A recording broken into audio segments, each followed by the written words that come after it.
తెలుగు రాష్ట్రాల ప్రజలకు వాతావరణ శాఖ కీలక సూచన చేసింది.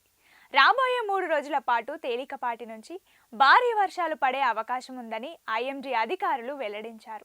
బంగాళాఖాతంలోని ఏర్పడిన అల్పపీడన ద్రోణి సముద్ర మట్టానికి 0.9 కిలోమీటర్ల ఎత్తులో ఉందని వారు పేర్కొన్నారు. ఆ ప్రభావంతో రానున్న 3 రోజుల పాటు ఉరుములు మెరుపులతో గంటకు 30 నుంచి 40 కిలోమీటర్ల వేగంతో బలమైన ఈదురుగాలులు వీస్తాయని తెలిపారు. ముఖ్యంగా తెలంగాణలోని కరీంనగర్, ములుగు, జయశంకర్, నల్గొండ, హైదరాబాద్ జీహెచ్ఎంసీ, నిజామాబాద్, రాజన్న సిరిసిల్లలో తేలికపాటి నుంచి భారీ వర్షాలు పడే అవకాశం ఉన్నట్లుగా వాతావరణ శాఖ సూచించింది. ఉత్తర కోస్తా, యానాంలో తేలికపాటి నుండి మోస్తారు వర్షం లేదా ఉరుములతో కూడిన జల్లులు కురిసే అవకాశం ఉందని వెల్లడించింది. 1-2 చోట్ల ఉరుములు, మెరుపులతో కూడిన జల్లులతో పాటు బలమైన గాలులు వీస్తాయని తెలిపింది.